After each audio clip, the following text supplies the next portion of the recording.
राजा और प्रजा सीख देने वाली कहानी। बहुत समय पहले की बात है। एक राजा था, विक्रम सिंह। उसका राज्य बहुत अमीर था, खाने पीने की कोई कमी नहीं थी, लेकिन फिर भी उसकी प्रजा खुश नहीं थी।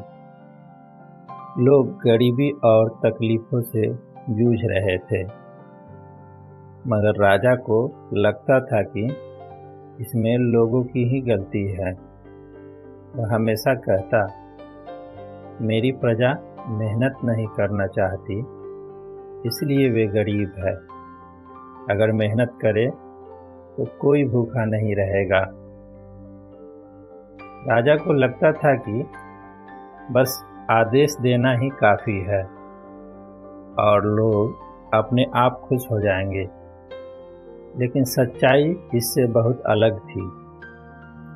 एक दिन एक बुजुर्ग संत राजा के दरबार में आए। उन्होंने राजा से कहा, राजन, क्या आप जानते हैं कि आपकी प्रजा दुखी क्यों है?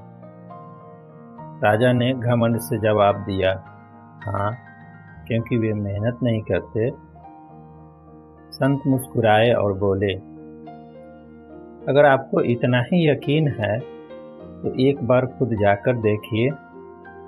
अपने महल से बाहर निकलिए और आम आदमी की तरह जीकर देखिए। अगर आपकी सोच सही निकली तो मैं मान लूँगा कि आप सबसे बड़े ज्ञानी हैं। राजा को यह चुनौती पसंद आई।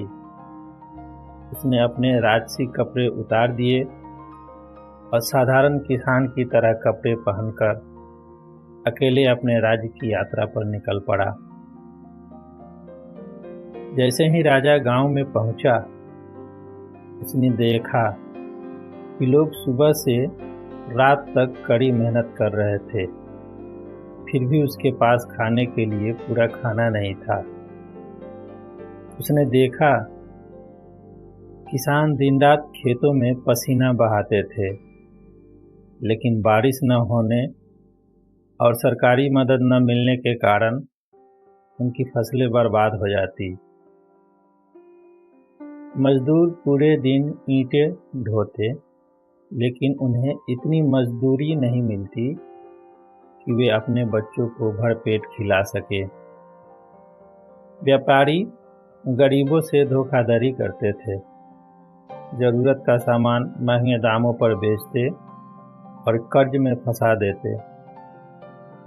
बच्चे स्कूल जाने की बजाय छोटे मोटे काम करने को मजबूर थे, क्योंकि उनके माँ बाप के पास स्कूल की फीस भरने के पैसे नहीं थे। राजा ने सोचा था कि लोग आलसी है, लेकिन सच्चाई यह थी कि वे दिन रात मेहनत कर रहे थे, फिर भी गरीबी से बाहर नहीं निकल पा रहे थे। कुछ दिनों बाद राजा वापस अपने महल लौटा, लेकिन अब वह पूरी तरह बदल चुका था। उसे समझ आ गया था कि असली समस्या लोगों की मेहनत नहीं, बल्कि सरकारी सिस्टम और शोषण था। राजा ने कई बड़े बदलाव किए। किसानों को सरकारी मदद दी और सिंचाई के अच्छे इंतजाम किए। मजदूरों की मजदूरी बढ़ाई और जबरन मजदूरी पर सख्त कानून बनाए। व्यापारियों की धोखाधड़ी रोकने के लिए सस्ते दामों पर सरकारी दुकानें खुलवाई। गरीब बच्चों के लिए मुफ्त शिक्षा और स्वास्थ्य सुविधाएं शुरू की। धीरे धीरे इन बदलावों का असर दिखने लगा। अब किसानों की फसलें अच्छी होने लगी, मजदूरों को उनकी मेहनत की सही कीमत मिलने लगी, गरीबों के बच्चे भी स्कूल जाने लगे और राज्य पहले से ज़्यादा खुशहाल हो गया। सीख, इस कहानी से हमें यह सीख मिलती है कि अगर कोई नेता सच्चे दिल से अपनी प्रजा की भलाई चाहता है तो उसे उसके बीच जाकर उसकी समस्याएं समझनी होगी। सिर्फ ऊंची कुर्सी पर बैठकर हुक्म चलाने से कोई राजा महान नहीं बनता, बल्कि वह अपने लोगों की परेशानियों को हल करता है, तभी असली नेता कहलाता है। असली राजा वही होता है जो अपनी प्रजा के दुख को अपना दुख समझे। साथियों, यदि कहानी आपको अच्छा लगा तो वीडियो को लाइक कर दीजिए, चैनल को सब्सक्राइब कर लीजिए और एक प्यारा सा कमेंट बॉक्स में कर दीजिए। तो चलिए मिलते हैं अगली वीडियो में। जय हिंद।